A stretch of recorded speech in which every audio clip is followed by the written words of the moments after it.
Welcome to episode 25 of the Herald's Horn. On this episode, Emma and I are talking about those crazy Marvel art prices. We're talking a whole ton about foundations. We cover the European Regional Championship just a little bit.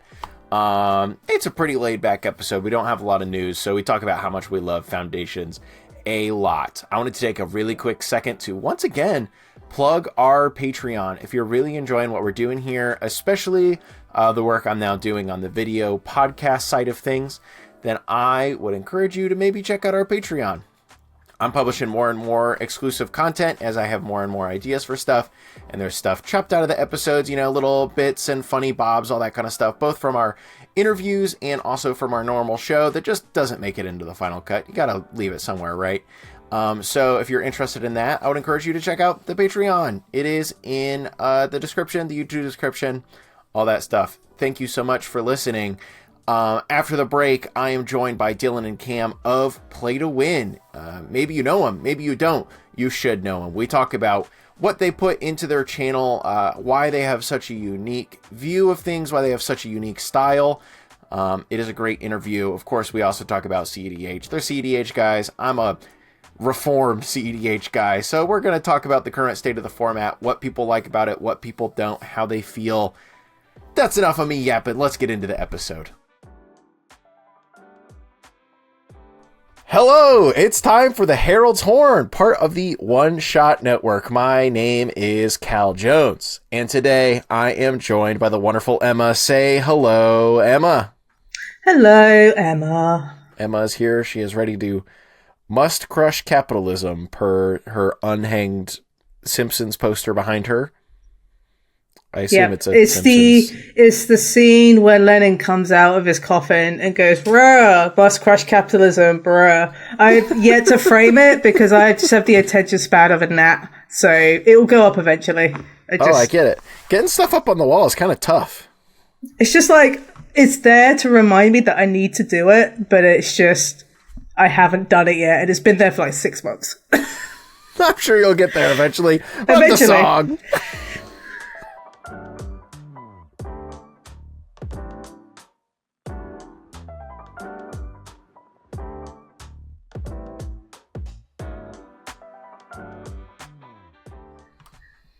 We'll call it growth once it is done. Oh, I am adulted. And welcome back. We're going to get right into the news. But first, some really quick corrections to the art segment of last show when we talked about Donato Giancola's situation and the like. I said that the last artist to quietly quit the game willingly, as it were, was Rebecca Guay. That's not true. It's not true. It was Chris Moeller, because he actually retired. Let's hear it for a fantasy artist retiring. I didn't know that happened at all. I didn't know artists could retire. I know. I just thought they just willingly kept painting fantasy scenes until they were put into a grave. Also, I stated something along the lines of, I think they don't use Rebecca Guay very much anymore because they can't afford her. This is not true. I was informed it was just because she's really, really busy, which, also makes sense. That tracks.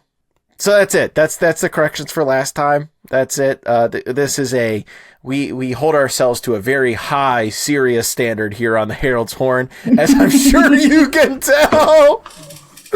So we have to make sure that when we mess up, we fess up to it. And that's never going to happen again. I'm never going to mess up any facts ever again. Remind that, listeners at home.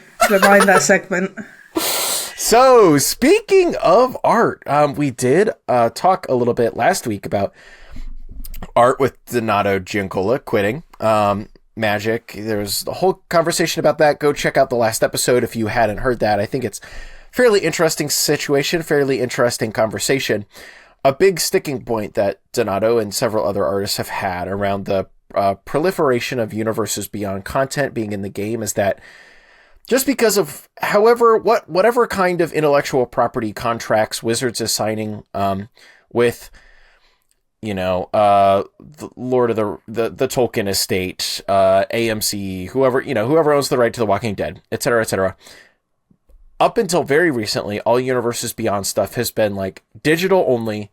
You cannot sell originals. You cannot sell prints. They don't get artist proofs, all this kind of stuff. And when a artist is being paid $1,000 to $1,250 per piece of art as a standard rate, that also comes directly from from a Giancola post that I didn't see until after we recorded last episode. A big way that income had been supplemented for this work that artists do for Wizards is by selling the original piece, selling prints, selling their artist proofs that they eventually get in the card, that kind of stuff. So Universes Beyond art has represented a major pay cut for a lot of these artists. However, through some finagling, through some kind of work, Wizards and Marvel worked out something such that all of the artists who wanted to do traditional pieces for the Marvel Secret Lair drops that we also discussed at length last week, they could sell their traditional originals if they so choose. And wow, has it gone well for everyone? I'm not really surprised. Those are not some small numbers. Let's put it that way. Yeah, so let's just really quickly run through these numbers. Most of them have sold at this point. Storm Force of Nature sold for $30,000 to a private bidder, who then later revealed himself to be Cassius Marsh, which is very funny. Black Panther: Wakandan King by Tyler Jacobson, it sold for $27,000. Captain America: First Avenger by Ryan Pankos sold for $25,600. Wolverine, Best That There Is, sold for a cool $55,000. Which is neat. These I just gotta assume these are some comic book fans with some really deep pockets, or some crossover comic book and Magic fans that happen to have some really deep pockets. Because these are very high numbers, yes, compared to what I have seen a lot of original Magic art sell for. Kind of cool though. I mean, I'm happy that Wizards let him sell them if they have then gotten the artists this much money. Yeah, like it's good for Wizards and Marvel to do this, because it's not something that's common. So hopefully with the Marvel release next year, we'll see some cool Spider-Man artwork just on the market. So artists can make some money. And one thing to note here is that artists tend to work a couple of years ahead as much as Wizards do with their development for sets. So they're sitting on this stuff for years before they can actually sell it. So having that, these Marvel pieces just in the basement somewhere hanging until they can sell it is quite incredible. Yeah, it honestly is so cool that this is happening. And I hope, kind of to your point, I hope that this isn't a one-off thing. I hope that Wizards will be able to figure out more flexibility with these IP holders. And, I have a feeling it's just like the fact of they would simply have to pay these IP holders more money to let their artists do this kind of stuff. It is notable, though, with this Marvel stuff, it is literally only if they made a traditional painting, they are allowed to sell the traditional painting. There still is going to be no artist proofs, no prints, none of that other kind of stuff. So, hey, it's good that Victor got $55,000 for Wolverine. I was poking around at some of the other cards because, there's a lot more art from the set beyond just the face people of, Storm, Black Panther, Captain America, Wolverine. There's a couple other cards with new art in here too. And most of them, from what I saw, all of them sold for at least $9,000 or more. With the heroic intervention from the Black Panther drop, they listed it with a $15,000 buy it now with like a normal auction setup, and someone like DM'd Mike Linneman, who was selling it, friend of the show, previous guest Mike Linneman, DM'd him immediately and was like, yeah, I'll just take it for the buy it now, before anyone got a chance to make even the opening buying bid. So it immediately sold for $15,000. So that's exciting. It is, it's interesting to see how well a Universes Beyond product has sold in the art world now that someone has been allowed to do it. Granted, Marvel is probably about as up there as it's going to get, along with maybe some of the stuff like Lord of the Rings. I don't know. Final Fantasy collectors are crazy.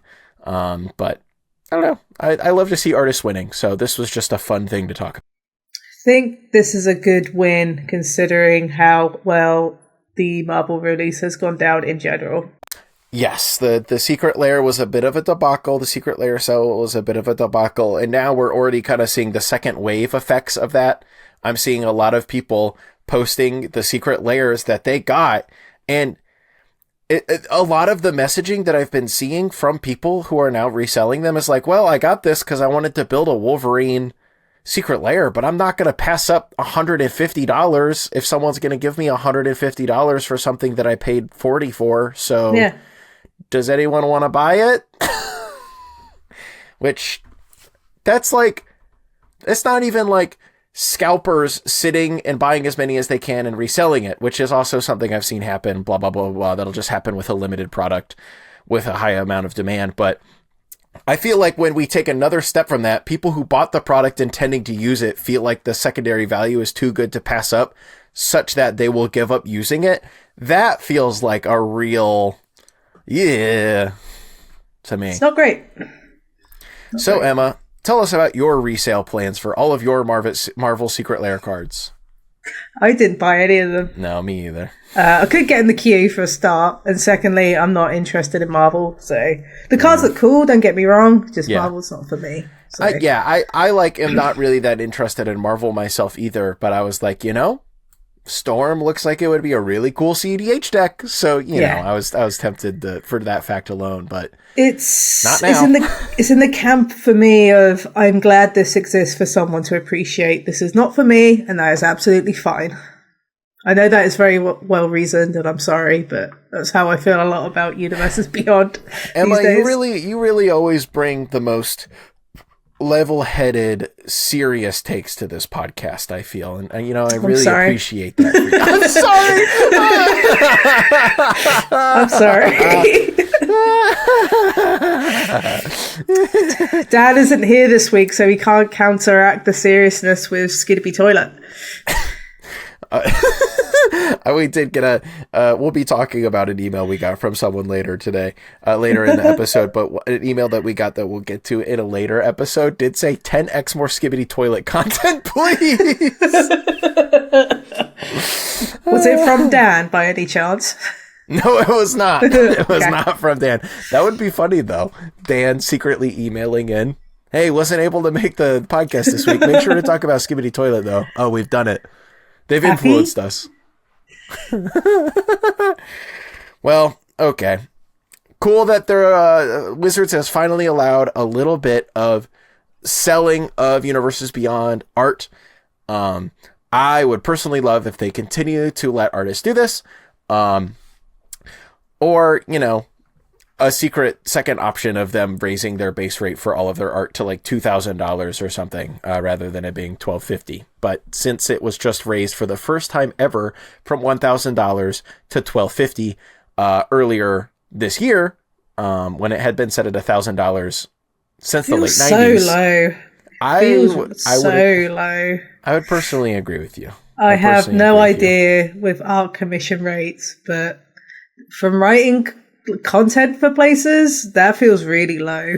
I was about to say, I have been paid a decent amount of money for content that I've put effort into and took a decent amount of time on, but I know how long it takes to create very in-depth, creative, not in-depth, detailed art to spec. I cannot imagine how long that takes. I just said I know, and then I just said I can't. And the paints and stuff. Yeah, these are not cheap things. It's wild.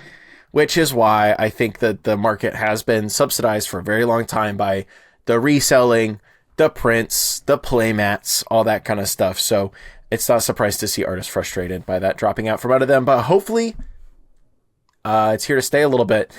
Let's move on to our next topic, something that's here to stay a little bit, the European Regional Championship. It did happen this last weekend. Emma, what format was it? What went down? Did you get the chance to watch it at all? I did watch it. So the EU Regional Championships was held held in Lille in France. It was hosted by Fanfinity and Ultimate Guard. So I believe Ultimate Guard sponsored the event. And this is Fanfinity's first foray into doing proper Magic tournament logistics and event like management. It's also worth noting they are running the Magic Spotlight series, which is happening in March in Holland, if I remember correctly. And you know what? The coverage actually looks really good. It was really clean. It was very professional. They made changes throughout the stream. Like they took feedback from chat. Yeah, just tweaked it and kept going. Nice. Tweaked it a bit. Just like they added little flags for nationality of the players because it's Europe. So there's a lot of, characteristic there. It was Pioneer, because it went along with the last RCQ season, so it was Pioneer, so this came Pioneer. And yeah, the format looked fun. Menguchi pretty much went undefeated until the top 8 I saw. Classic. Very classic.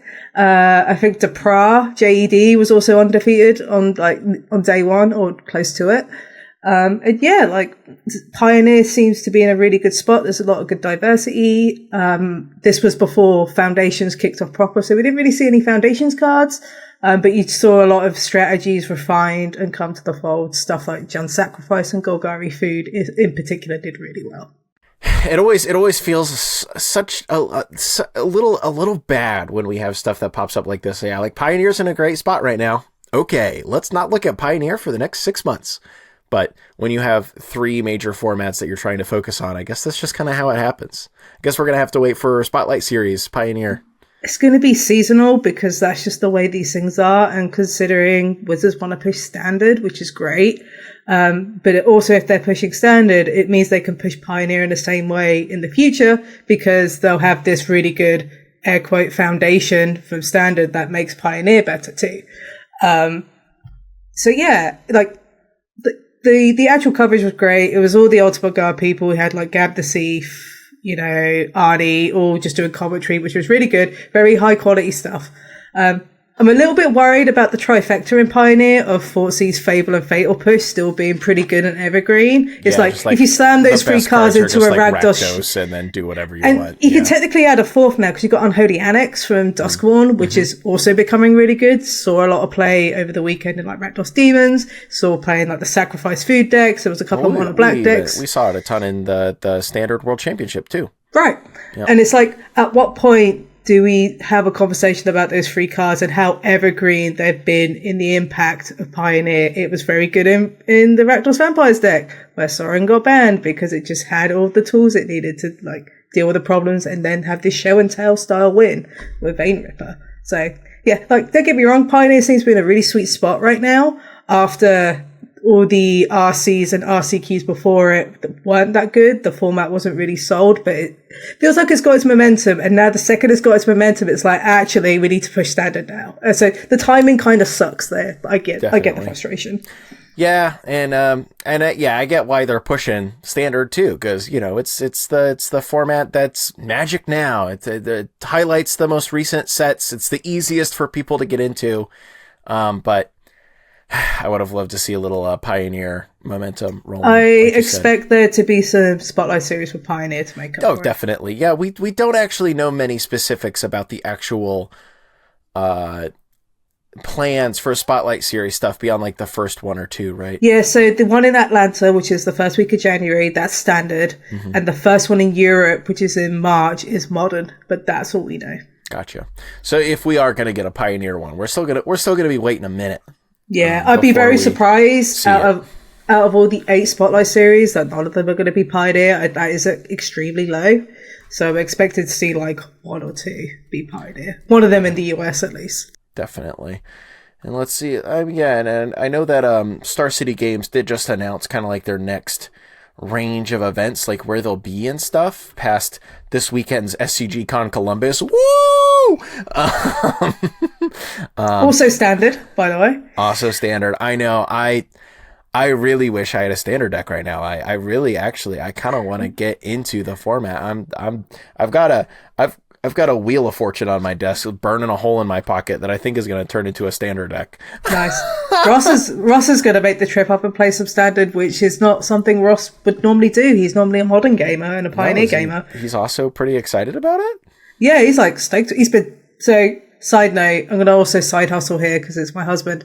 Ross has started a Patreon doing competitive like Magic coverage and writing, and he's going through all through the standard decks at the moment. So he's been testing a ton, just trying out these different decks. And he's like, "Yeah, I really like standard now. I'm just going to go Columbus and jab standard on the Saturday." I don't know what he's playing yet, but there seems to be enough diversity for it to be fun. You can play a lot of decks, different like price. Different prices is all affordable, so it's going to be interesting to see. I'm especially really interested to see. It seemed like Standard already was in an awesome spot, and now it seems like we're getting an infusion of a ton of not even like super powerful cards. I think that's one of the really cool things about Foundations. There's a lot of good cards, there's a lot of role player cards, but none of them seem like absolute breakout bomb status. I'm sure that will look really stupid of me to say in like a week from now, but Llanowar Elves is in standard. That's the only thing I'm going to say here. Hey, Llanowar Elves, that could be dangerous. Hey, I'm sure Day of Judgment or whatever has huge potential too to impact the format too. You know, that kind of stuff. I feel that way about Burst Lightning. I think that card's going to see a ton of play as well. Burst Lightning, and we already had Lightning Strike, but it's going to be sticking around for a long time. Blah, blah, blah, blah, blah, blah, blah. Burst Lightning, very cool card. Very cool card. Gives the red decks something to do with all their mana late in the game. Gives the red deck something to do to bolt the turn one Allowild, which you need to do from now on. Yep. Exactly. Exactly. So yeah, the European Regional Championship happened. There's like also a wider story about it developing that we might talk about There's next some week. Google Docs knocking around as usual. We might talk about it next week. We'll see. I don't want to talk about it this week though. So I think that's all we got for the news. Pretty light week for the news, unless I'm missing something, Emma. There's a Magic set coming out this week. We'll talk about that in a second. First, MBD. First, we have got a letter to the editor. I actually have a letter. Sick. Here we have a letter to the editor. Hello, tutors. It's Cole again from the Heroes Blade Vibe Check. Figured I'd pick everyone's brain with a question. Do you see a future where Dan gets a multiplayer variant? Or perhaps more multiplayer style formats made around the idea of playing from a single deck? It's been an idea I've been working on myself for the last little while, where I've taken a single legendary creature and made a singleton deck for everyone to play with to hilarious and ridiculous results. The end result was a 155 card singleton pile where everyone gets a copy of Queen Marchesa in the command zone while using scrying, tucking, and surveilling to manipulate and find win cons and powerful spells. People seem to like it.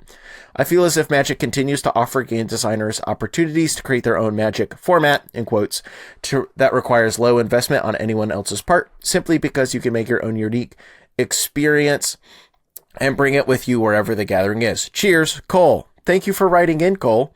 Cole asks, do we see a future where there are more and more multiplayer style formats made around the idea of playing from a single deck? I think like the answer is yes.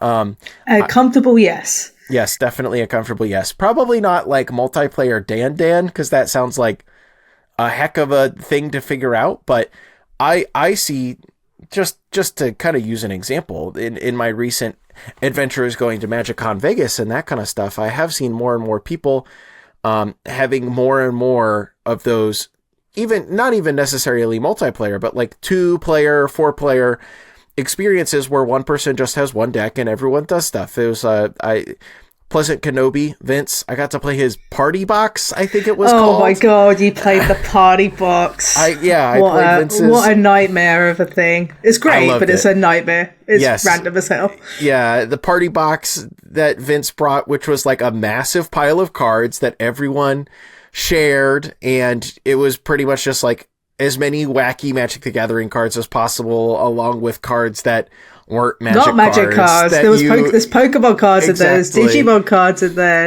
I think there's like an actual football sticker from like a magazine or something in there as well. It's very random, but it's great.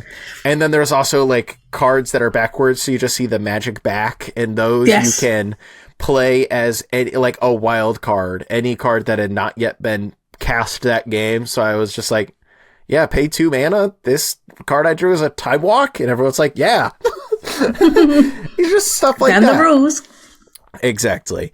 I think these kind of things have a great future because Number one, to your point, Magic is a very cool rules engine that does offer game designers opportunities to create their own stuff. We have so many game pieces. We know how they all work together. And I think there is a very big appeal to having something that makes Magic kind of function a little more like a board game, where you could say, hey guys, I have brought this. You don't need anything. Here are maybe a couple extra rules you need to keep in mind. Now let's play my wonky version of Magic. I think that has a lot of potential. And I do think in that exact same vein, it's not multiplayer and it is kind of still just playing more normal Magic, but I think that is a very big part of where the continued growth and dominance of Cube comes from. Big fan of that format. Emma, big Cube enjoyer? Yeah, it's all right. That makes a lot of sense. Well, Cole, thank you for writing in. I think our answer is here. Magic does indeed it is such a fertile ground for people to make really cool experiences out of it. And I think if anything, it is wildly underexplored. Stuff like Dan, Vince's Party Box, the Game Nights products they've done in the past. Feels like we're scratching the surface. I want to try and do a white Dan with hair apparent. That sounds horrifying. But bunnies. Are you going to put Day of Judgment in it? Maybe. I don't know. Gotta blow up all the bunnies I really liked the one Ryan Overturf did. He essentially did a Dan for Burn, where most of the lands are shock lands, like Sacred Foundries. So you really have to you really have to be very careful. Yes. Yep. Yeah, very good. I think that's super sick. So, Cole, thank you for writing in. Anyone else? If you would like to write into the Herald's Horn, it's very easy to do so. DM us on Twitter or email us at editorial@heraldshorn.com. How hard is that? All right. That is all we have for the news. That's all we have for the letter to the editor. Let's move on to the product watch. Woo. This is where you have to do your best Dan impression. I'm not doing that.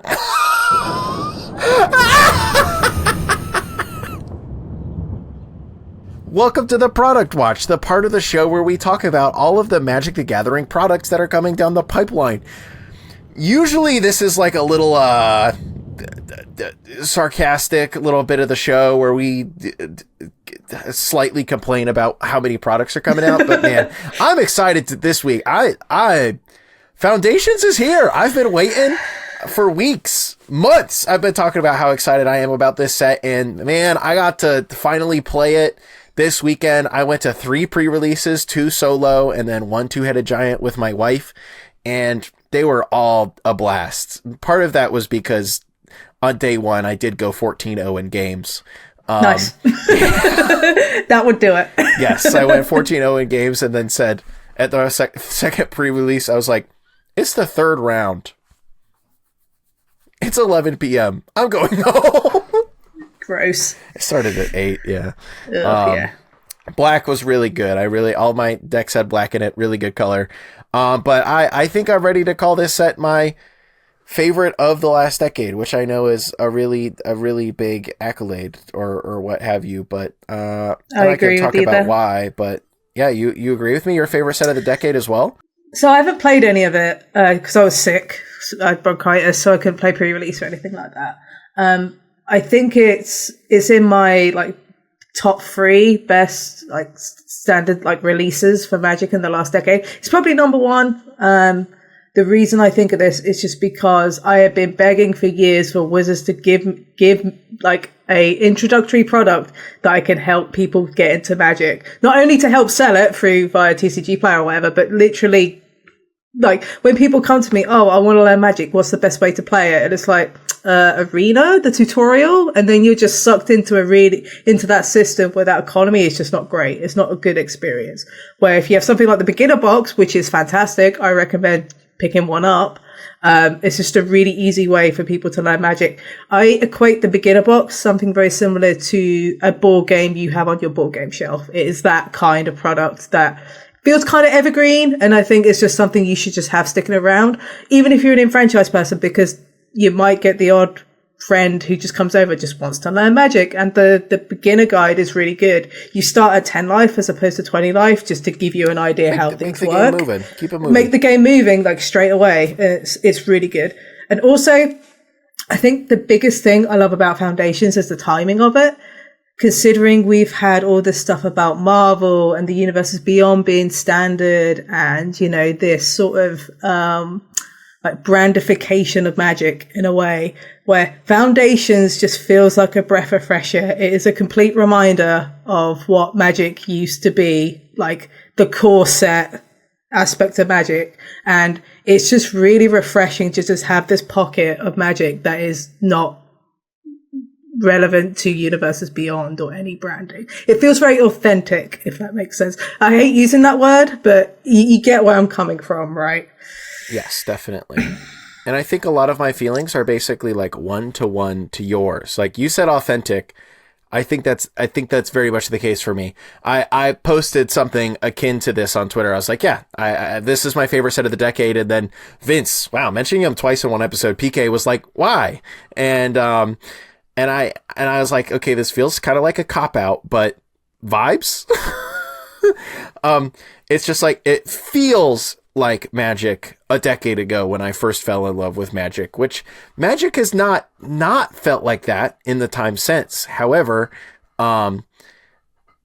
it really helps to have so many cards that I have fallen in love with over time as reprints in the set. It really helps that a lot of the new cards, feel like older Magic the Gathering cards. Just a lot of that kind of stuff. And to your point, yeah, it feels like the perfect, excellent introductory product that also has a lot of depth and enjoyable things for more invested players, such as ourselves, to latch onto it and really enjoy. And so, I don't know, Foundations, top to bottom, real masterclass to me.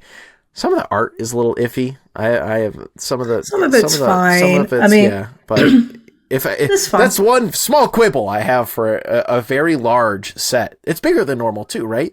Yeah, it's like 800 cards, and then you have a Jumpstart set as well. This explains why all of my pools had such a disparate number of cards in them. Holy moly. There's a lot of cards, and I think some of them only appear in like the starter collection and not in packs as well, so that muffles things up a little bit. But no, Foundations is just a great set. It is the kind of set I wish I had when I got into Magic 10 years ago.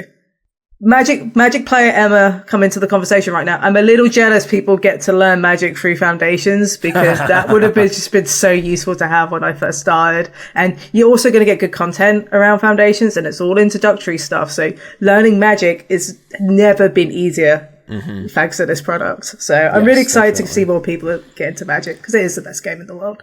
Yeah, it's so sick. I'm so happy. I'm so happy and hyped about this set that I had both myself and Emma prepare our personal favorite top 3 cards from this set. Just a little bit of normal Magic the Gathering content right here for you. A little ridiculous. A little listicle. Well, we a Magic podcast? I know. It seems that you have all new cards. I have 2 new cards and 1 old card. So let's just go back and forth. I'll start with my number 3 card, and it is a reprint. And I'm just so happy that I get to cast this card in Standard again. My number 3 card is Llanowar Elves. Pay a green, get a green. 1/1 elf. Llanowar Elves is legitimately one of my favorite Magic cards of all time. And I love that it is going to be in Standard for a long time. Am I worried that it could be too good for Standard? Yes. But until that hypothesis is proven correct, I'm going to be happy that it's here. When I was at MagicCon Amsterdam and they revealed Foundations, Gavin Verhey was on the stage going, here's this new Magic set coming in November. It's called Foundations. And they previewed some of the cards. And the first card with Llanowar Elves, I was like, ooh, okay. I understand the flaw here. Like, bold. I love it. Like, Llanowar Elves is great. Like, I have every confidence Wizards know what they're doing. With Carmen Handy running things, I trust Carmen with the world when it comes to this stuff. But yeah, like, Llanowar Elves, it's just setting such a bold statement from the get-go. And I'm really excited to see how it does. Big time, same. What's your number 3 card, Emma? So my number 3 is a new card. I picked this one because it's probably going to go in my cube, so there's some bias here. Definitely. Yeah, so the card is called Sunblessed Healer. So for 1 generic and a white, you get a 3/1 with lifelink. It also has kicker for a generic and a white. So when this creature enters, if it was kicked, you return target non-land permanent card with mana value 2 or less from your graveyard to the battlefield. And it's an uncommon. It's pretty sweet. That's a dang solid card. Yeah, it's just like you can pay 2 and you'll get a 3/1 lifelink, which ain't bad at all, or you can pay 4 and get a 3/1 lifelink with something else back. Or get a land back, whatever back. Excuse me, it says non-land. Oh, sorry. Like, I could get Favorite Inspector back. Like, what more could you want? Yeah. The card seems sweet. It's probably going to go in my cube because I really love kicker. I know that's just like a generic Magic thing to say, but I really like kicker in my cube. It's just one of those mechanics that just makes people think. And it's like, oh my God, if I do this, this happens. And you kind of see the light bulb moment, which is great. Also, it might go in my Canadian Highlander deck. So, because I play mono white and Canadian Highlander, and anything that has a creature that can bring something back from the graveyard tends to be good. Like Samwise the Stouthearted is also quite good because it just gets you that value. So yeah, it might go in there as well. Yeah, no, that seems sick. Seems like a really solid, just like role player. And to your point, a very light bulb card. It just does something slick. It does something nice. And that is how I feel about my number 2 pick. I cannot believe that this is my number 2 pick. My number 2 pick is a common. It costs a single black, and it's a 1/1. It's Infestation Sage, and it when it dies, it makes a 1/1 black and green insect creature token with flying. I think that I'm really biased about this because some of my favorite cards of all time are like Blister Pod, Carrier Thrall, just like all of the worst versions of this card. This is like the best version of tiny little guy that dies and makes something. Well, it's not the best version of this card. This is just a Doomed Traveler. It's Black Doomed Traveler. Yes, and Doomed Traveler is like a fine card. Like, correct. I play it. He's playing Pauper, so I expect the same here. So yeah, Black Doomed Traveler really got me. But the main reason why I think this kind of made it onto my list was in basically playing pre-release all weekend long. This was like the card that I absolutely, for whatever reason, I played a lot of black decks, which is obviously part of it, but just like there were so many situations where I was like, man, the card I want to draw right now in this haymakery sealed limited game is my Infestation Sage. And whatever that says about the rest of the set, it really rocketed this card just like up to the top for me. I just love that simple stuff like this is so cool. It's the beauty of Foundations, I think. There's a lot of elegance. Like my second pick, which is elegance in the sense there is a lot of keywords. So my number 2 pick is Sire of the Seven Deaths. So it's a 7 colorless mana 7/7 creature Eldrazi, has first strike, vigilance, menace, trample, reach, lifelink, ward, pay 7 life. For those who don't know, I'm a big Tron gamer in Modern, and this is 7 mana, it's colourless. I'm going to be Tronning this thing, cutting my worm coil engines and having a great time. I controversial maybe, but I really like Eldrazi, so any like Eldrazi cards I tend to be pretty on board, and I just love the design of this card, especially the borderless version with the templating, where all the keywords just stack in the middle on top of each other, down the middle. Like, it's just pleasing to look at. Yep. No, it's so sick. I do also love that they went all in on the 7/7/7, because 7 mana, 7/7, and it has 7 keywords. I love a little synergy. That's not the symmetry. Also, there we go. Also, it's just the kind of card you just know that someone new to Magic's going to open. It's like, oh my God, this has so many keywords. This is so cool. How do I lose? Yeah, well, you this don't, is underbeaten. Like, I had this with Figure of Destiny when I first started playing Magic, and I had to pay loads of mana to get where I needed to be. This is just so much better. My number 1 card, if my first 2 cards were a little bit of role players, a little bit of enablers, my number 1 card is a big slap you in the face bomb. Sphinx of Forgotten Lore. It is a 4-drop flyer 3/3 with flash. Whenever this creature attacks, target instant or sorcery card in your graveyard gains flashback until the end of turn. The flashback cost is equal to that card's mana cost. So here we have a big Snapcaster Mage Sphinx, I guess. It has to attack rather than just entering the battlefield. But, you know, you can flash it in on an end step, immediately get a chance to attack really quick. This is a card that I will be looking to play in Standard for a very long time. On the last 2 episodes ago, I was talking about how much of a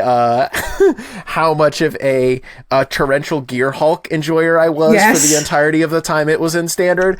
This is obviously not torrential Gear Hulk, but it's close. And it's about as close as we're going to get, I think. So I will hopefully be casting. Yes, I will hopefully be casting a lot of this card, which also could just be named Control Win Condition. For now, until, well, at any chance I have, I'm going to be jamming this one. It's everything for me. I just really like this card. Yeah. And my number one is unsurprisingly a common. Got to keep with the theme. I thought this was just in Jumpstart, but apparently it's in the base set as well, which is great because it means I can get a foil version. It's Hinterland Sanctifier. So for 1 white mana, you get a 1/2. It's a rabbit cleric. Whenever another creature enters, you gain 1 life. So we've got another Soul Sister that is also a rabbit, which rabbits are great. This also goes in my Canadian Highlander deck because I play Mono White. How many Soul Sisters are 1/2s? Are they all 1/2s? They're all 1/1s, I believe. Oh, okay. So now we have a very good Soul Sister. Yeah. It's just like give it, you know, now it blocks something even. Yeah. Again, I basically play Martyr Proc in Canadian Highlander. And this goes in there. And when I first saw the preview, this was one of the early ones. I just saw it and I did the Leonardo DiCaprio meme. I pointed going Canadian Highlander because I was just like, yeah, this is great. Also, it's a rabbit and rabbits are cool. So I'm all about this. Yeah. Seems very up your alley from top to bottom. Yeah. And I just think it's so fun that we can simply name our top 3 cards from the set, and we have 2 really cool bombs among the 6, and the other 4 are just like, hey, I love this this new little Doom Traveler. Hey, I love this new little Soul Sister. I think that really speaks to what we have going on here in the set. What makes it so cool for invested Magic players and hopefully also new Magic players alike. I hope they also see these kind of cards and go, oh wait, that's so sick because of X, X, X, and X, because it is so sick. Emma, do you have any other thoughts on Foundations beyond your top favorite 3 cards? Not really. I mean, I haven't really played with the set, so I can't give any gameplay feedback, but let's just say I am looking to pick up a beginner box and a starter collection this weekend. Like, on release weekend. I think the set is great. I think there's going to be a lot to love about it, and I think it will do really well, and I wouldn't be surprised if the rotation just goes beyond 5 years. Like I fully expect it to go over 5 years. Essentially, Wizards said if this does really well and we really like how, you know, people are receiving it, we may just get rid of the whole 5-year thing and just let it be indefinite or longer. That is something that I think a lot of people missed in the messaging. A lot of people saw 5 years, 5 years, 5 years, and they've said at least 5 years, basically the entire time. And 5 years is the worst case scenario. Yes, I can't see longer than that. Yep, exactly. So, speaking of things that we love, speaking of things that we enjoy, it's time to get to the last segment of the show, and that is the co-host notebook. Welcome to the co-host notebook, the part of the show where today Emma gets to talk about whatever she wants to talk about. It's time for Emma to talk about Dragon Age Veilguard. I know what she's going to talk about. Well, I'll put it in the show notes, so you'd know anyway. Look, we could have left it off the show notes, and I would have known that's where we were going with this. It's true. I haven't played I played a fair bit, but not as much as I would like because I've been sick, and I can't really I don't really want to play a video game when I'm sick, especially a new one that I'm excited for, because it's like, hey, I'm just going to forget this because of brain fog or whatever, and it's going to really dilute my experience with the game. However, Veilguard, I think, is good. Like, it's had a history. For context, it's been 10 years since the last Dragon Age. It's gone through a development hell rehash because EA originally wanted to make it a live service game as opposed to a single player like RPG that it is now. And you can see some of those elements within the Veilguard as you play it, like some of it's still scattered around. Graphically, it looks great. I think the new art direction looks cool. I know everyone's talked about it being very sanitized and very Disney-fied. I get that. I just think that's the art style you're going to get in a lot of games in 2024 and beyond, because that's just the culture of like media these days. My only gripe is some of the writing is a little loose, which I expected because a lot of the BioWare writers aren't at BioWare anymore. They've all moved on. So there's a lot of, so some of the dialogue feels a bit wooden. Some of the writing feels very sanitized just because it's people picking up from a game that came out 10 years ago that has this rich, deep history and then trying to turn that into like a story to progress things. That does kind of seem like a problem that the larger like video game writing world is kind of grappling with right now. A lot of games I've played in recent memory, I think I would kind of describe the writing in a lot of the same ways that you do, but I think it probably stands out here because Dragon Age is supposed to be like writing game TM. It is, but also Baldur's Gate came out in the last 2 years, so everyone's comparing Baldur's Gate to the Veilguard, and it's a pretty harsh comparison to make. Baldur's Gate's fantastic, like, don't get me wrong, phenomenal game, absolutely enjoyed it. I need to go back and finish my second campaign once I've done with the Veilguard, but those games are just so different because one's an action RPG and Baldur's Gate's like a D&D RPG. Granted, Dragon Age Origins was basically a nod to Baldur's Gate of old. Like, they created the game with that in mind. But yeah, like, some of the writing and some of the dialogue's a bit wooden, and it's a really slow start. It took me about 6 hours to properly get into it, like, and get a feel for everything, which is quite long for an RPG. You want at least 2 to 3 hours, but like, the further I go into the game, like, the momentum's really picking up, and it's getting really hard to put it down because the story, I'm not going to spoil anything, but the story is starting to reach to a climax, and it's just like, I want to see how this ends. So if you're looking to play it, it's a really slow burner, but it does really pick up about 6-7 hours in. And for what it's worth, I'm really enjoying it. It's about what I expected for a game that's just had the history it's had. Given that, you know, EA just want to live service the crap out of everything. Yeah, you said it's like probably, I recall you saying like online, but you can kind of tell where they ripped out some of the live service stuff and then it's just kind of like empty there. Essentially, you don't have, it's not like Baldur's Gate where it's just like these big, there are like maps, but they're like, you can transport to different places and there's lots of like puzzles and stuff, which says to me it was meant to be like a multiplayer game. You're meant to do this with other people, which is fine. They were trying to make like an anthem for Dragon Age, I think, and we all know how well Anthem did, which was like a live service game that didn't do great. But I'm enjoying it for what it is. Like, I'm getting my excitement out of it. I would probably give it like an 8 out of 10 on average, which is, you know, good. But I think a lot of people are just expecting romances and dialogue to be very similar to Baldur's Gate 3, which is just not going to happen because they're two completely different games with completely different characters and different sort of dialogue and writing. So a lot of the criticisms are like, this is not Baldur's Gate. Not everyone's horny and wants to sleep with me. And it's like, well, no, it's a completely different game. Just play Baldur's Gate. Yeah. Like, so it's like, the criticisms are valid for the Veilguard. I think some of them are really harsh because they're looking at the lens of Baldur's Gate 3. And I think you just need to separate from that.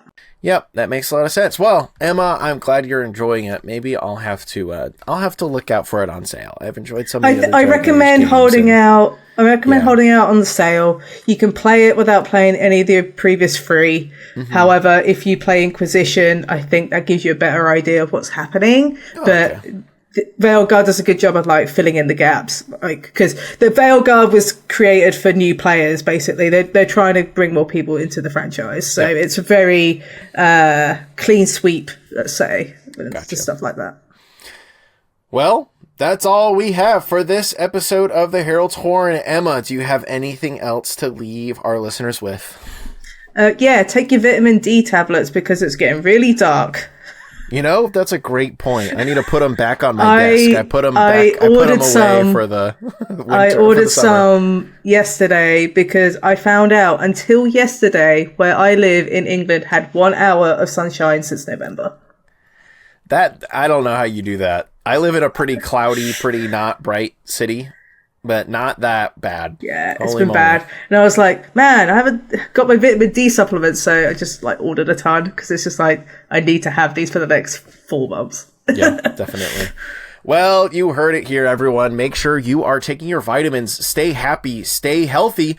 Thank you for listening. We have a great interview coming up on the second half of the show with Dylan and Cam from Play to Win. You won't want to miss it. Thanks for listening. Bye.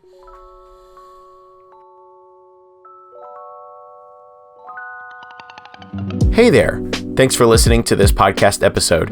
If you want to help support the podcast, check out our Patreon. You'll get a sticker in the mail and access to our Patreon exclusive content, which I'm always cooking up more of every day. We've got bonus questions with guests, exclusive interviews, me thought dumping about magic in my life. What else could you want? Plus, when we read letters to the editors, those sent through Patreon DMs or the Discord get first priority. Yep, we have a Discord that you'll be thrown into. Come talk to me about professional wrestling. Anyways, without any further ado, let's get back into this episode.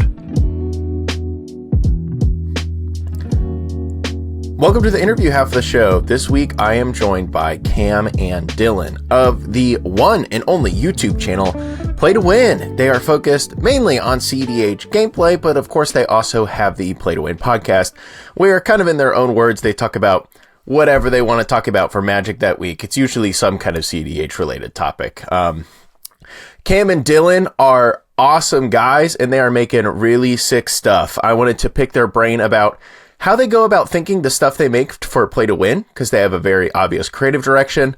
They make very purposeful choices with their stuff that has great results. And I also wanted to pick their brain about cEDH a little bit. I'm a cEDH guy. We don't really talk about it much on this podcast, but when Play to Win is on the show, what else am I going to talk to them about, right? I mean, I got to ask them about what they think about it. So without any further ado, let's get into this awesome interview with Cam and Dylan. Well, quick editing note. I'm accidentally holding my microphone now. It came out of its stand. Quick editing note for those watching at home.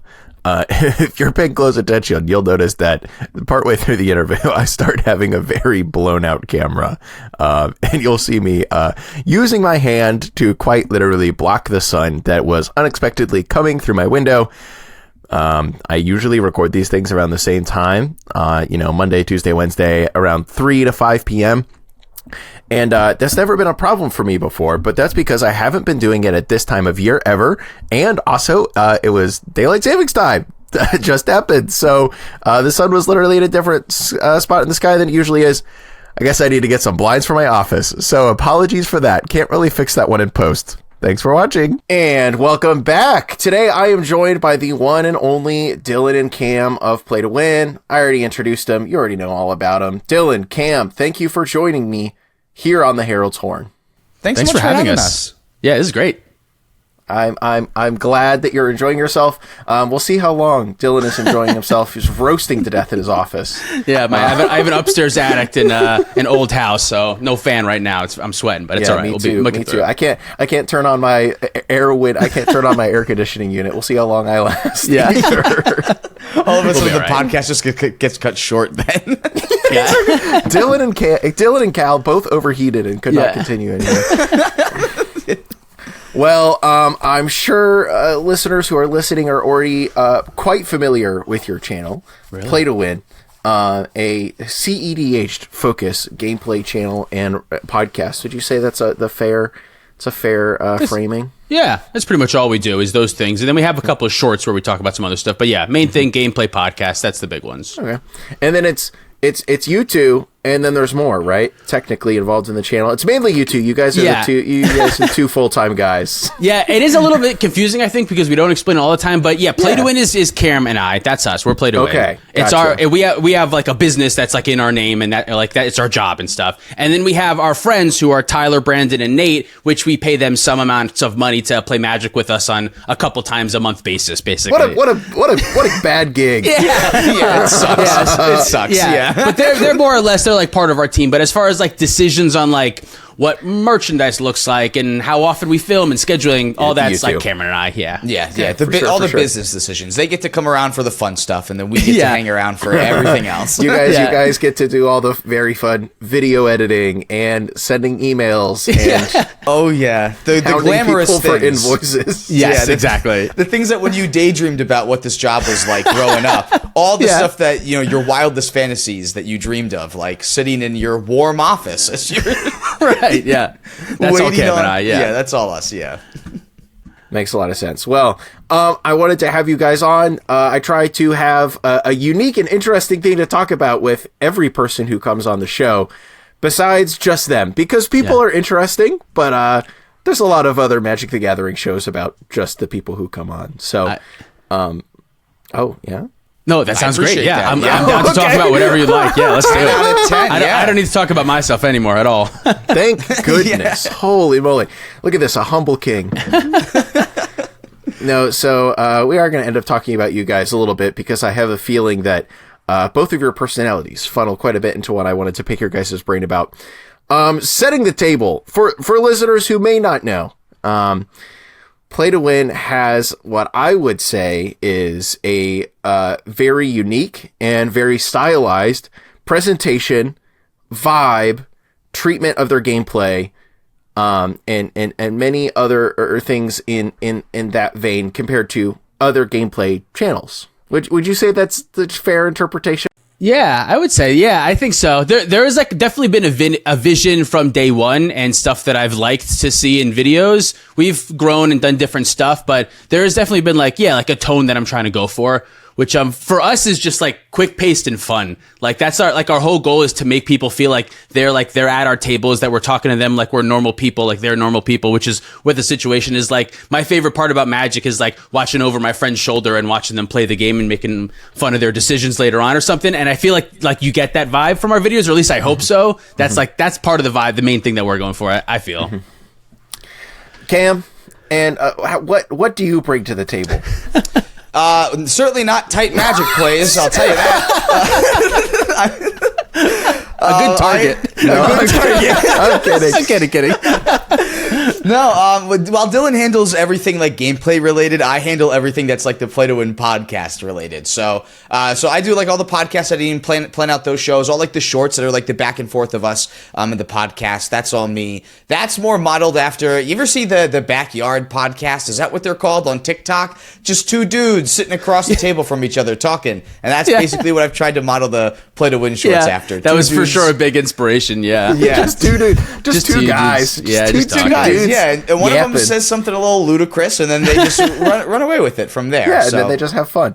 Just Yeah, have fun with it. exactly. Yeah, that Yeah. makes a lot of sense. I think Cam and I are both like musician types too, and we're both like entertainer types since we've been little kids. So that kind of like helped us like play off each other and have like I think like a decent like repertoire when we're talking, if that makes sense. Yeah. of Like just the like kind yes of being and- entertainers. Yeah, our whole life. Yeah, the yes and nature of like making sure that like the jokes continue and stuff. Like I feel like that's something that we both really had thoroughly under our belts even before we met each other. So it was just kind of like, oh my God, we kind of fit perfectly together then. I took one whole improv 101 class and I skipped on the final episode where I had to actually do the improv because I had something else to do. So I only got like 9 out of 10 classes, but I did learn yes and. We use that. Are you we use that a certified? lot. Are you certified in improv then? Does Never that got count, or- certified. No, I never got. I never got damn. my certification. Can you imagine if you actually had those? I got it right here for you. Actually, Hey, I can do this. Check this out. I'm actually allowed to be funny. So if you don't think it's funny, you're wrong. I have You're wrong. At certification. least science can prove how funny I am, actually. So, all right, yeah, Dylan handles all the gameplay stuff. Cam handles all the podcast stuff. You guys are both natural entertainers, have been entertainers for a long time. Dylan almost improv certified. Almost. So going back to what I was saying and what you were alluding to, Dylan, you guys have a very obvious direction. Wow, simultaneous Look at sip that. of coffee. That Great was minds think synchronization. alike, You know it, That's yeah. why we work so well together. We also said thanks for having us at the same time at the beginning of the episode. So we already We're actually owe each the same other person. You know, I've suspected that for a long time. We both have full suits that are life-size replicas of each other that will switch back and forth when we're tired of being the other one. Yeah, I was very tired of being Dylan over this weekend, so I asked to switch over to Cam for this podcast, actually. You guys have a very defined, I think even beyond like what you were saying was like your goal, Dylan, like play, it's like you're at the table with us. We're going fast. We're having fun. You have the cutaways where you make jokes about what's going on with the game or explain, misplays or what you both were thinking at the time, that kind of stuff. I think you guys do a really good job with that. Obviously, I think you guys do a great job at that. And I think I could have told you before you told me that. That's like what you were going for, which, hey, good on you. It's a great sign. Whew. Yeah, exactly. But I think that a lot of that is aided with your guys's like vibe is the wrong word to use, but branding. Let's say branding. Very, I don't want to say like metal inspired, but that's how it feels coming from like my direction, because like that's my background. I was a metalcore kid. I think I sprinkled in just enough that like the metalcore kids and the hardcore kids would be able to see that little influence, I think. But if you aren't from that background, you'd have like almost no idea. You're just like, wow, this music goes really hard in these episodes. Yeah, it's like the music goes really hard, or even like the old Play to Win logo looks like, which is on Cam's sweatshirt right now. Yeah. That looks very like black death metal crazy logo inspired type of stuff. And that's what you're into, Dylan? That's me, yeah. That's my aspect. Weirdly enough, Cameron doesn't actually listen to that much metal besides the stuff that I've turned him on to, I think. Yeah, I listen to songs that you dance to in clubs and like electronic shit, like the exact opposite. Yeah.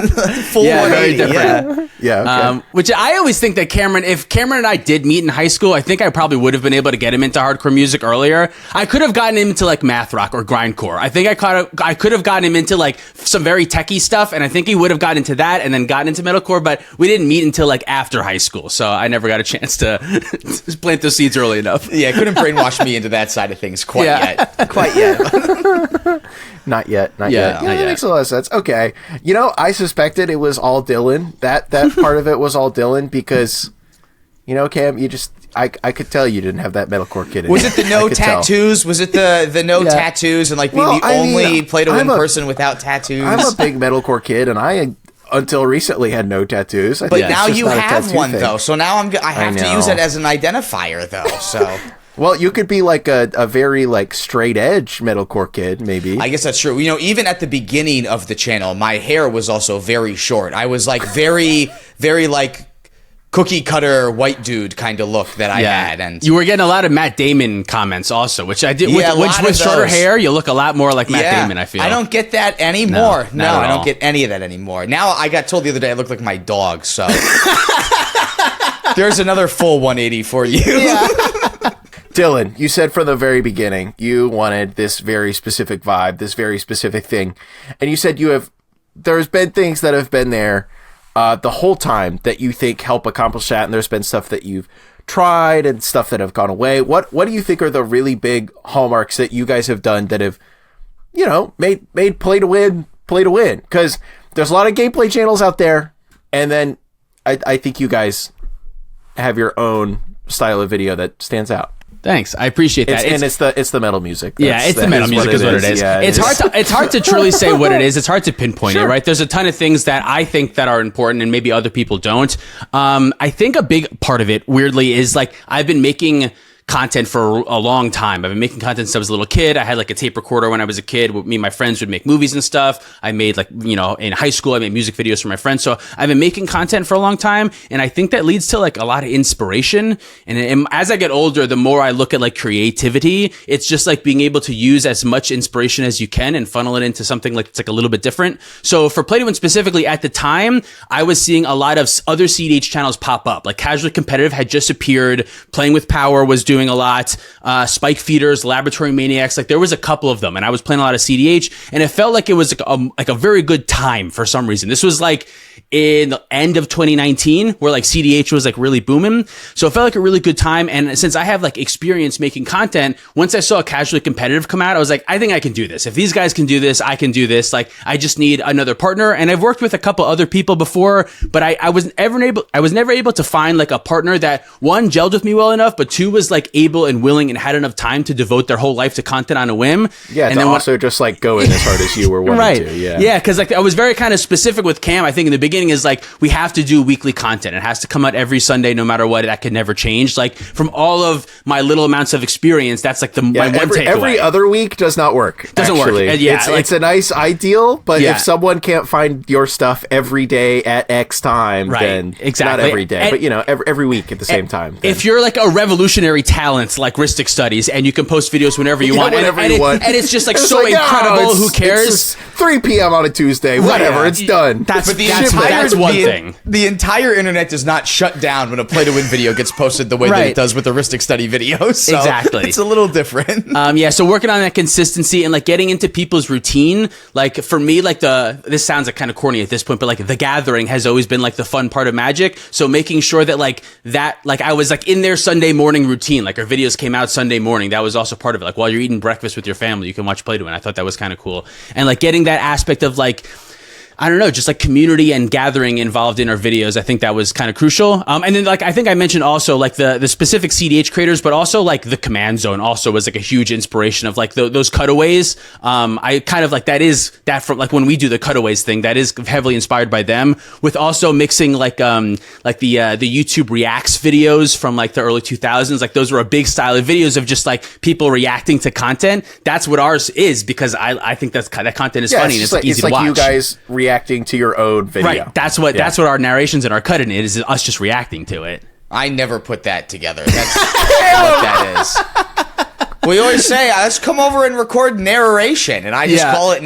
but we're not narrating. We're reacting. We're literally just reacting to it. Yeah. What's funny is like originally it wasn't going to be that way. It was going to be more like sportscasting. Like we were going to go, Cam would say, and he plays a forest, and that's a Birds of Paradise, and we're going to go card by card. But as we were doing it, we just like found like the table talk is the cool part. Like listening to people say what they're casting, for me, like that's the cool part. Listening to someone say how I'm gonna cast Dark Ritual, cast Ad Nauseam, hold priority, crack my Lion's Eye Diamond. Like the words is helpful for players to understand how they should be structuring their Magic sentences, I think. So I think that's part of it too. I've been rambling on for a long time right now, but I think I answered parts of your question.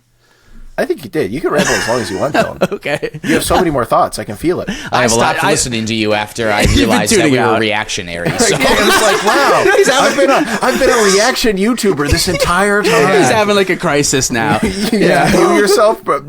view yourself very differently now, Cam? In this moment? Yeah, all of a sudden, I have a completely different context. Yeah. Yeah. No, it's that's funny. That's funny. No, I think you hit everything right though, Dylan. Like all that stuff, like being a part of the gathering, making sure that like we're a part of everyone's Sunday and like Friday now with the podcast, like making sure that we're just a part of everyone's lives twice a week. That's something that we've just been striving for. So. It was also timing too. I mentioned our starting time was the end of 2019, and in January of 2020, our first video came out, and the pandemic shut down the whole world. So all of a sudden, people had a ton more time to look up the stuff they wanted to. And I've often thought that part of cEDH's boon was like, in game stores, cEDH had a bad name. People like, it was a very pub stompy, but once everyone like got away from each other for a second and was just like in their own chambers, there was no one there to bully them and tell them cEDH isn't cool or fun. So like they just got to enjoy it for what they enjoyed. And then when we got back together, everyone was like, yeah, we do like this. It's not pub stompy. It is cool. So I think it gave the format a second to breathe on its own, if that makes sense. I've kind of always thought too that like cEDH probably benefited a lot of being a lot more, fun format to play over Spell Table in comparison to normal Commander or whatever. That's true. For sure. It made cEDH, once the Spell Table communities popped up, I think it made the format a lot more accessible to a lot more people compared to go down to the LGS. People are like, hey, this stinks. Yeah. There's like one other person there who's remotely interested. Right. And, of course, Theros Beyond Death came out at a very similar time, too. Oh, that's true. Yeah, that was January 2020 is when that came out. Yeah. And so that was our first video, was that set. It was like a cEDH set. It was that set, which came out on the day that there was a cEDH tournament in New Jersey that was the final tournament before the pandemic that was then referenced for like 2 years as like the cEDH tournament. The only cEDH tournament that's ever mattered.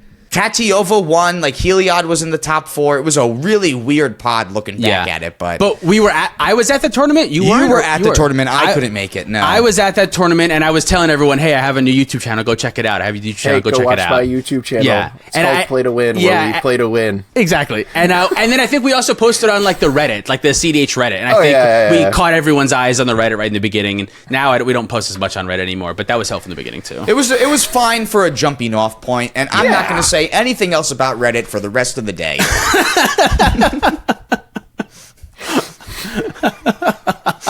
And the rest is history, right? Now, the rest is history. Started off there. You guys have now done a lot of gameplay videos. Dude, an insane amount. We've been doing this for almost 5 years now, right? Mm-hmm. Yeah, we're coming up on our 5-year, which is crazy, full-blown anniversary. Yeah. You doing anything to celebrate? I don't know. Dude, we're like remarkably close to hitting 100,000 subscribers right around the time we get to 5 years, and I think we're gonna miss it by like a month or two. Oh, come on. We might end up just like meshing the two celebrations together and doing just like something. But I don't even my know. goal was to have 100K by the end of this year. That was my goal, and I knew it was going to be improbable, but like that was my goal for us to get. And I think we're going to be short. And I think honestly, this is another thing is like I've never told our YouTubers to like and subscribe. That was like a big thing for some reason in the beginning, and I don't know why I want to stick to it. I'm still not going to ask. I won't do it. I'll ask here on your podcast, but not on our channel. I'm not going to say anything about it. I want my subscribers to subscribe because they like me, not because I told them to or anything. Yeah. That's actually, this is a fairly extended conversation that's already been had on the podcast before with the already aforementioned Sam of Ristic Studies. Oh, really? Yeah. That was probably something that I subconsciously got from him, because the way that he does his videos also like heavily inspired, not in like an active way, but like they're just so incredibly good. I wish our videos could just be more like his. That's something that we talked about for a while on that episode, because he did If people subscribe to his Patreon, he has a very, very occasional podcast, which is just him talking. And one of the topics that we covered was in one of his podcast episodes. He talks about his like 10 creator tips for the new world or something like that. Yeah. And it's very good, but one of them was referencing a very old video from someone that was basically just like, hey guys, people know how YouTube works. Yeah. It's just like, hey, I don't know if you guys knew this, but actually people have now grown up in the YouTube world. They know how content works. You don't have to tell them anything. You can just say, you like my content. And they know how the rest works. Nothing messes up retention in someone's video than me skipping over the like and subscribe section. That they go over. It's been a little bit of a balance, because I do think there are some like valid reasons to let people know, hey, we have something going on. There's a tournament. We're getting sponsored by this. You know, like there are some reasons to like, you know, we have a Patreon. You don't like you can find that extra. But I try best I can to not include as much of that stuff as possible. I think so. That's all stuff that like is different per creator to different creators, so like that kind of stuff I think makes sense, but all that whole like subscribe share thing, I'm with you. I have dug up the original framing of the way that Sam put it, which was stop begging to be liked on the internet. Directly from the Mike Falzone video of the same name. Oh, Mike really? Falzone, Yeah. An old internet classic, Mike Falzone. I've stopped doing that myself. I was doing it, you know, for the first while of the podcast, at the end, just be like, oh, tell your friends. I mean, I think saying tell your friends or whatever is fine, maybe, yeah. but I just think it's funny people to subscribe anymore. You can like tell your friends. Tell your friends. Yeah, that's great.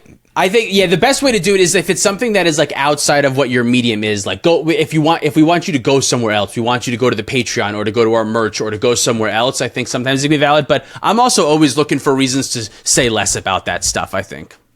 Mm-hmm. Yeah. I think that is certainly a reasonable thing. Cam! Hello. You're the podcast meister. That is my official title on my business card, actually. Maybe it should be. So Dylan has a really strong vision for the gameplay videos. I'm sure you've been involved in that some over time, especially before you focused a lot on the podcast, because you guys weren't doing that for a good long while. And then you started, and then you weren't doing it, and then you started again, and now you've been doing it again for a while.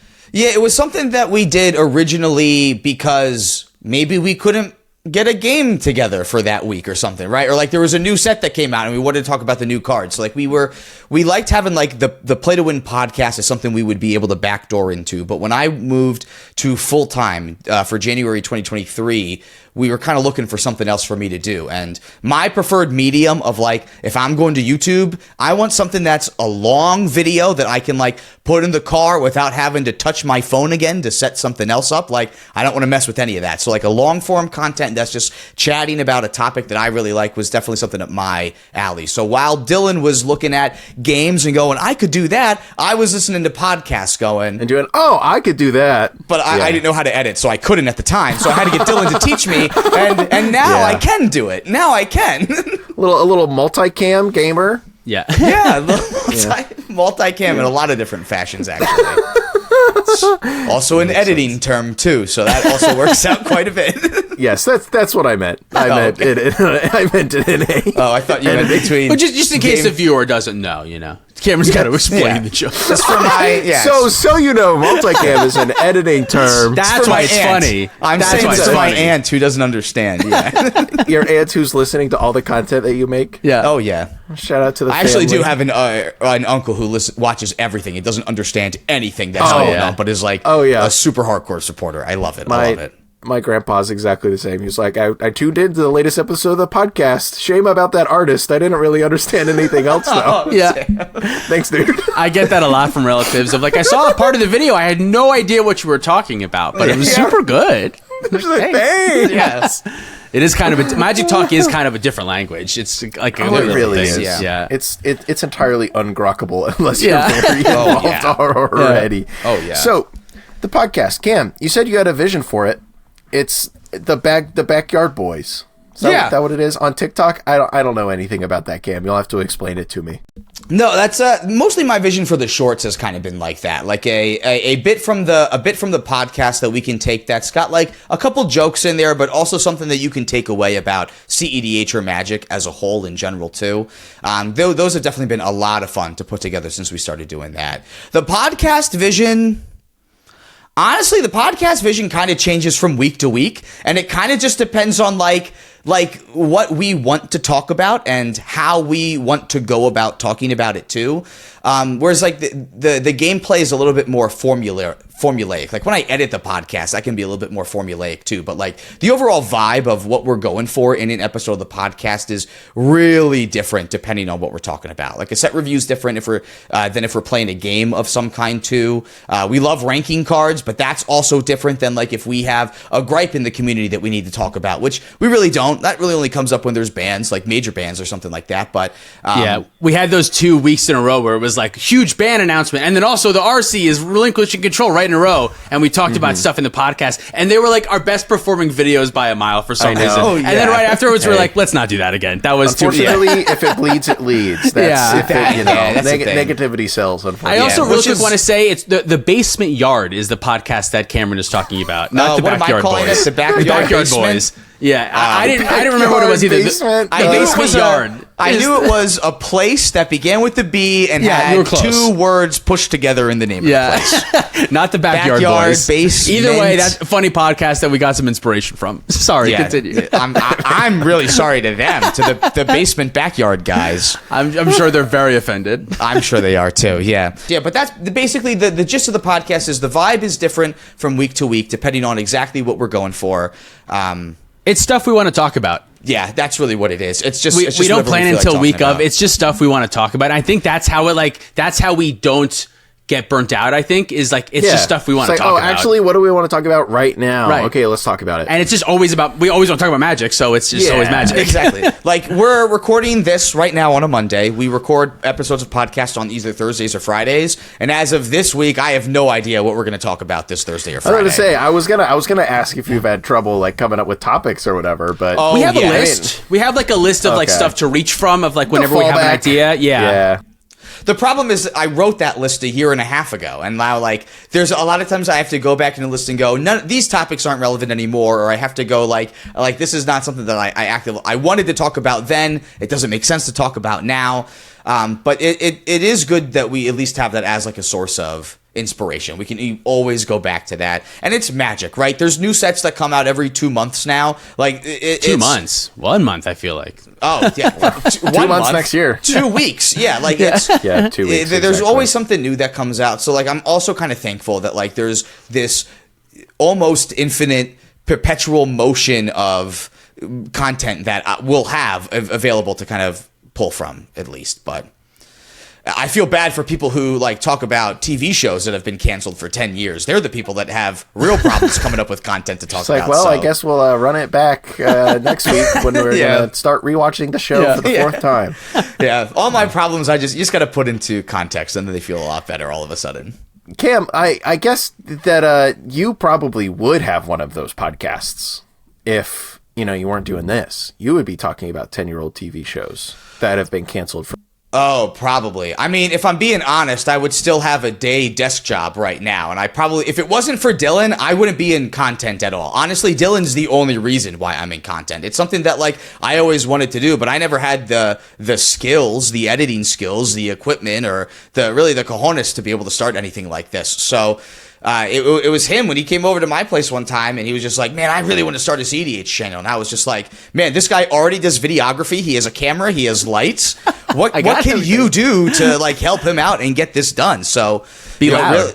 Be loud. Be loud. Come and be his little child react. Honestly, and show up was really the other thing. Show up and be there for when he needs you to be there. Like offer to make proxies for decks. Like you can't edit, but you can do other things, right? Like I have a little bit more of a business background, so like I got a lot more of like the HR. So I worked in HR for 5 years, so I am myself the self-appointed CFO, HR head. So like there's other stuff, right? I couldn't edit at the beginning, but now I kind of can. I'm nowhere near as good as Dylan is. You've gotten so much better so quickly. And Cam also does all like the sponsorship stuff and all like the business talk and all that stuff as well.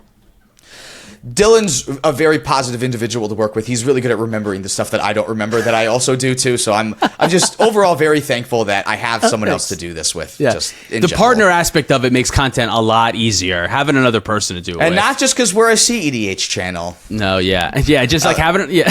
That was a partner joke. Partner, that's funny. Yeah. That's funny. This guy.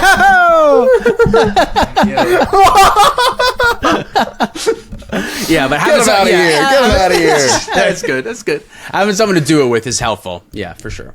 All right, Cam, here's another question for you to half answer. Oh. I'm here for it. It feels like every test I ever took ever. I don't have anything. So, all right, we've talked about play to win for a long time. Yeah, more than enough. So I want to know the thing is, you guys are cEDH boys. You guys quite literally work in the cEDH space now. Fairly unique. Very few people who do that, which is fun. Very competitive field for that reason. And I think now that you guys are kind of the people that a lot of people look to for what you think about cEDH. I know. Why they would do that? Not sure still. We're still figuring that out too. Let's talk about my umbrage with one specific top 10 list that you guys podcasted about 6 months ago. No. I am the average YouTube commenter. Yeah. No. How do you guys feel about cEDH right now? I know I want to ask because in the wake of the bans, in the wake of the RC changes, now in the wake of what is now going to be and is kind of a new commander panel who very well may shake things up. It looks like things are moving a little slower than we originally anticipated they were going to. How's cEDH feeling? What are the vibes for you guys? You guys were pretty positive, and I would assume you remain such.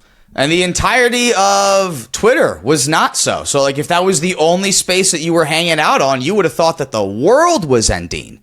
But then you go look at YouTube statistics and, the amount of growth that even Play to Win saw in 2 days with the bands that were there. Like, we did get a lot of subscribers extra on those few days for some reason. all it did was invigorate new life into a format that was that already didn't need any CPR whatsoever. So it could feel a little bit old, feeling like a little old maybe. I could a little see stale, that. Yeah, old, stale. Well, especially like the tournament grinders were getting a little sick of like the mid-range hell scenario that we were getting into at the time. But no, I mean, if you are anywhere outside of Twitter, all you will see is strict positivity of people trying to figure out how good their favorite commander is in the new commander meta, which doesn't really exist because everyone's just playing the decks they want to have fun with. But that's what they're doing.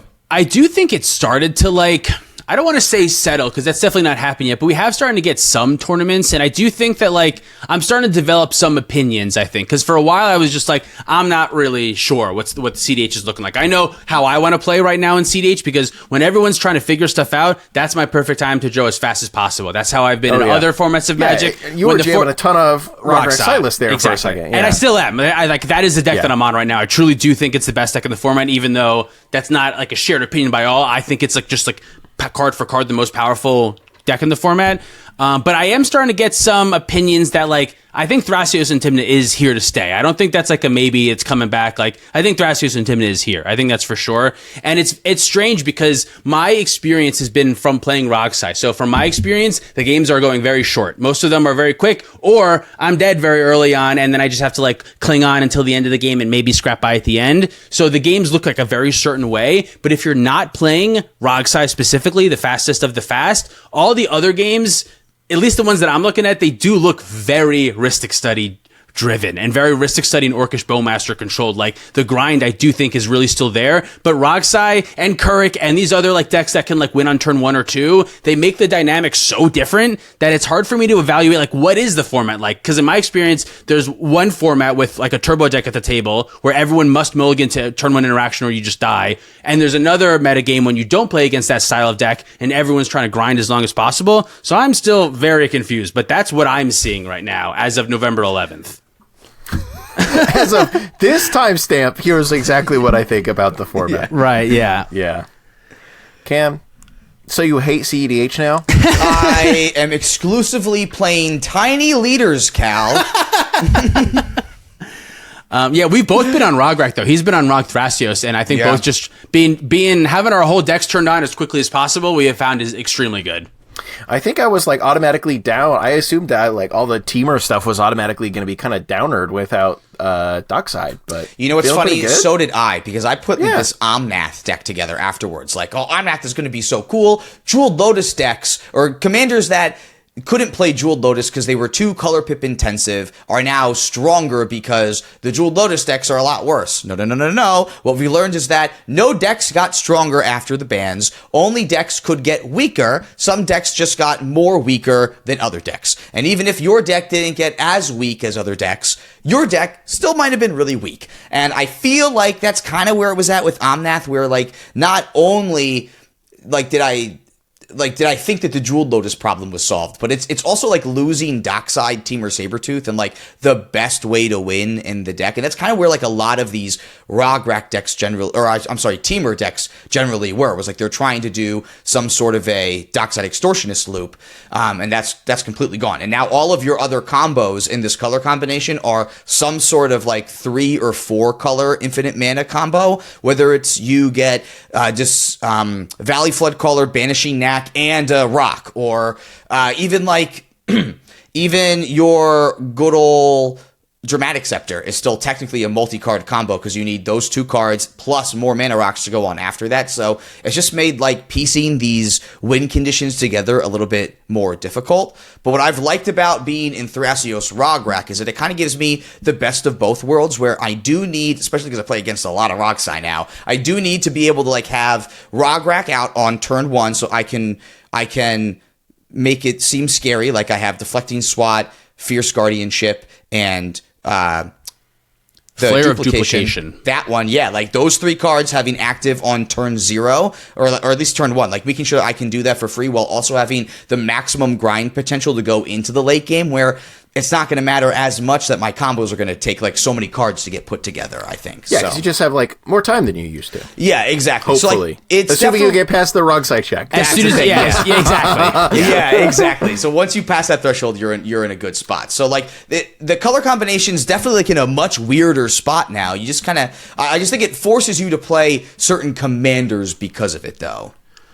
Yeah, I think specifically Kinnan Basalt is like a fine 2-card combo in Teema right now, especially with Thras, but also Hullbreaker Horror. That's been like the real, to me, that's like the actual pull to Teema more than anything else, because like the flash uncounterability of Hullbreaker Horror is a lot better now, because now it really does seem like if you can make it past turn 2 or 3, then you can probably push till turn 7. But how do you win on turn 7 when everyone's been drawing with Rhystic Studies for 6 turns? You have to have an uncounterable threat. You have to have, you know what I mean? Like, so and instant speed too, like the flash aspect of it. Now you have to bounce rocks, so you need another way. But you know, because of stuff like Born Upon the Wind and the Otter and the new 4-mana Fairy, which I don't know if it'll see play, but we seem like we're getting so many of those effects. They're really into this flash thing now. They're really into this thing, and like Hullbreaker Horror and Thrasios Seedborn Muse decks, I think they can use those effects very well. Can I add on to that too? Shifting Woodlands is also busted, and like when you're in this color combination that allows you to, like, if you do get stopped, you can now use your Shifting Woodlands as an even cheaper Hullbreaker Horror. Like that also just kind of adds a lot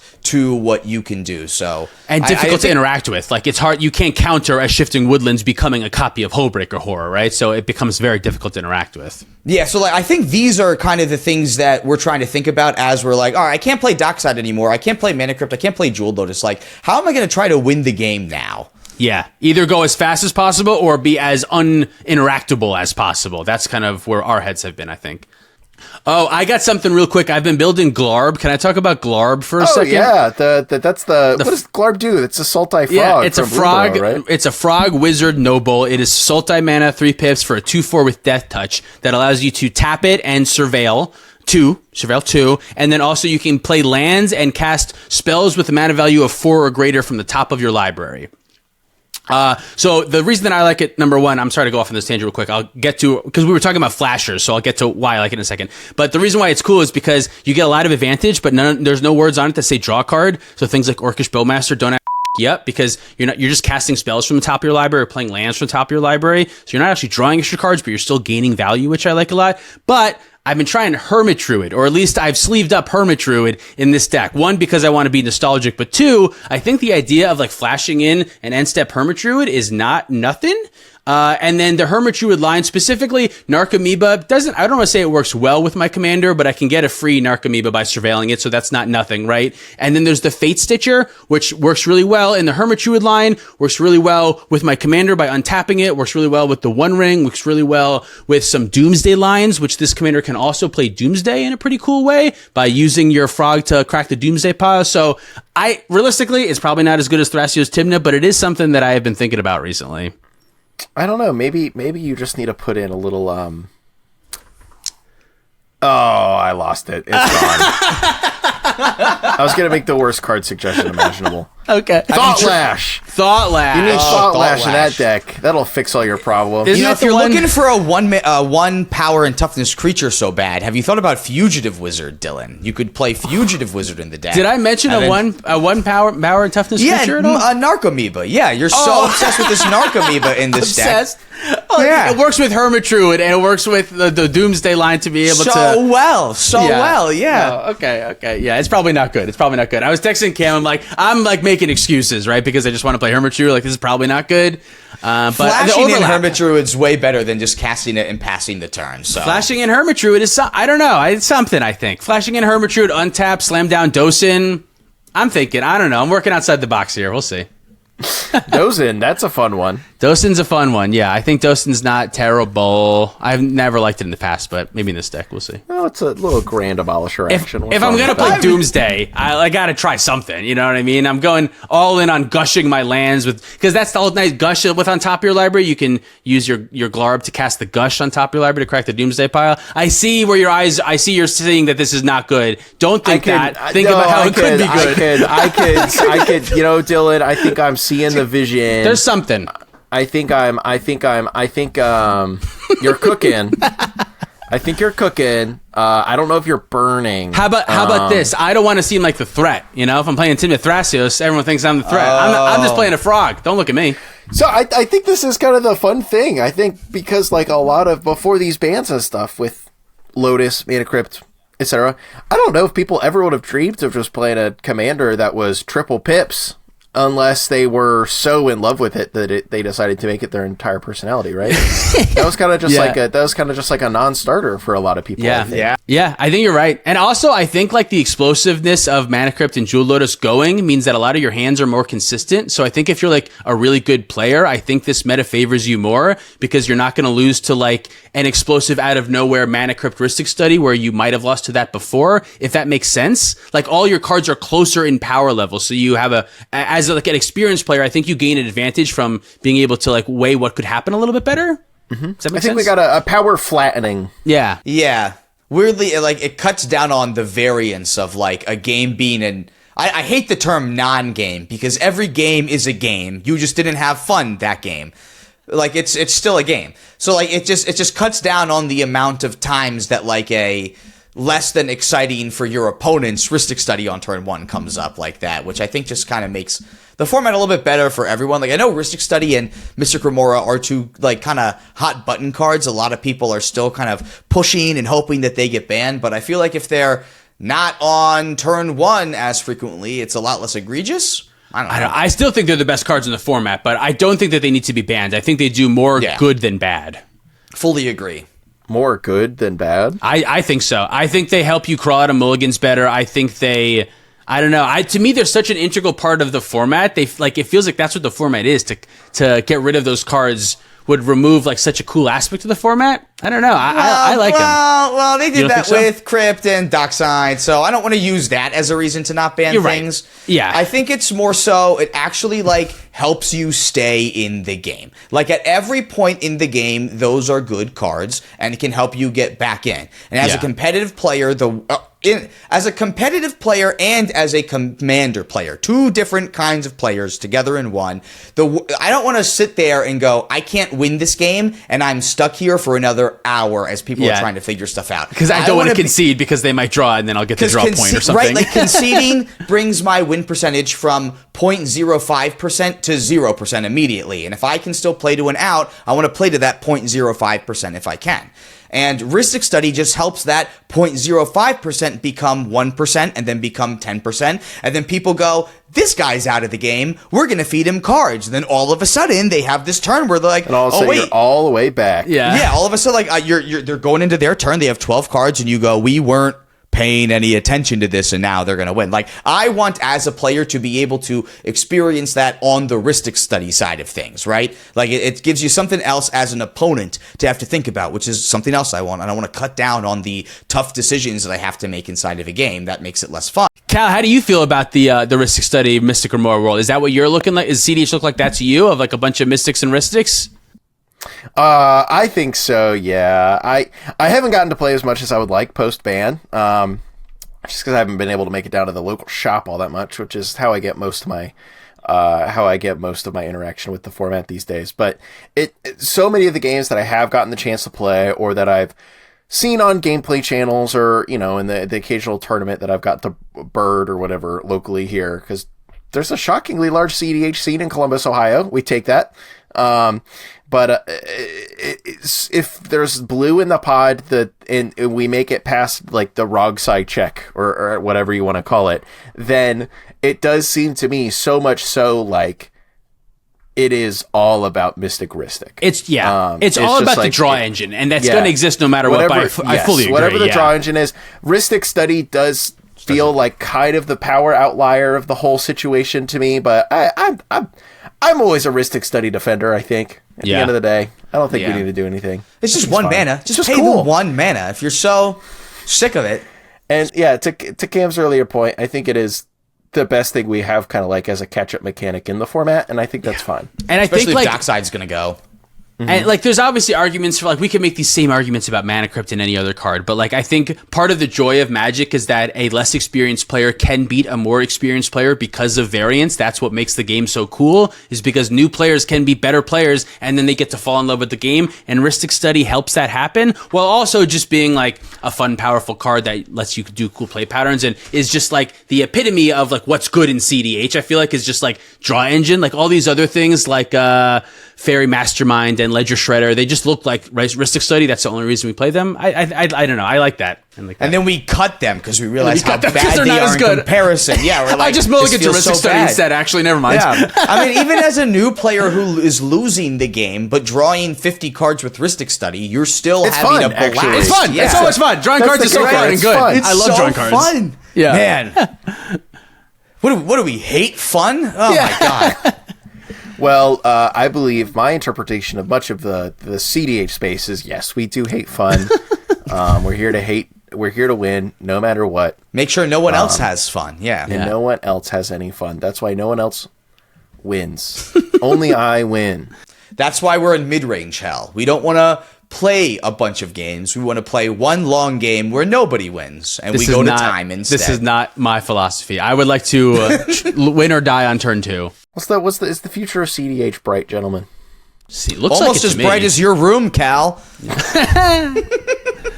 It looks like it. I think Wizards taking over is going to mean a lot more investment in cEDH. I think that they're going to.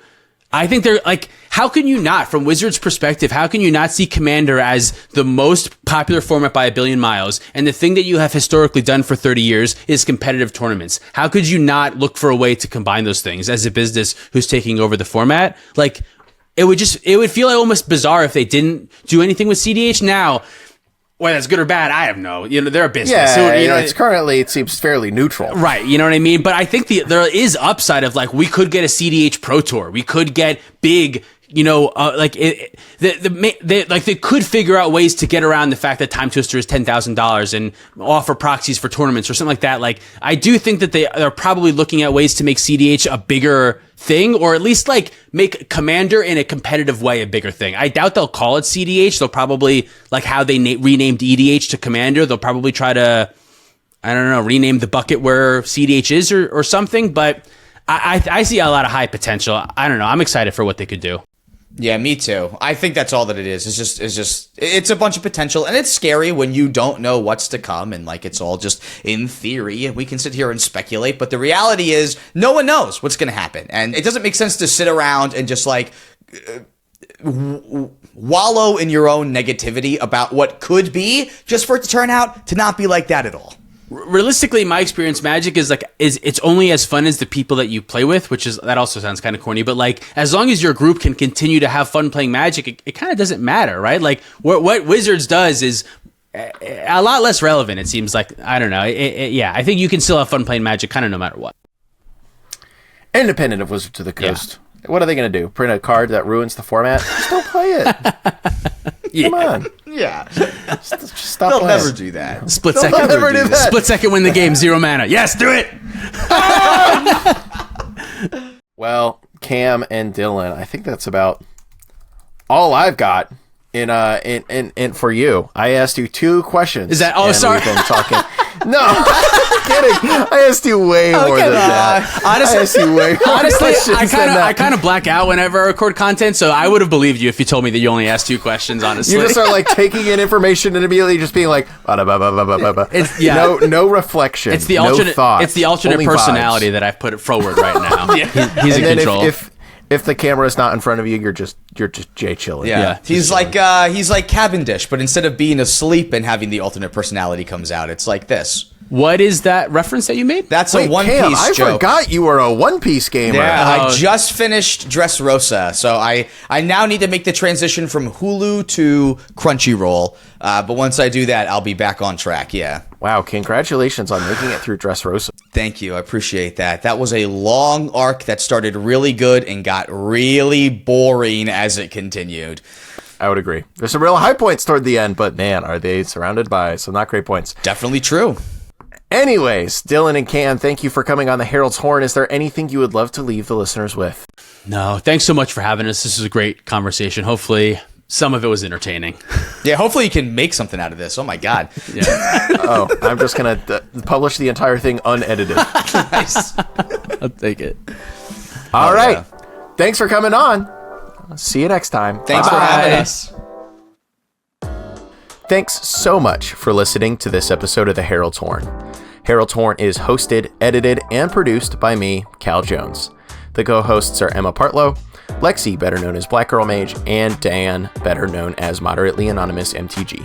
All of our info lives in the podcast description. If you want to reach out to me, whether with feedback, you want to give me money, or you just want to send a letter to the editor, hit up editorial@heraldshorn.com. Thanks again for listening to The Herald's Horn. We are having so much fun creating it. See you in 2 weeks.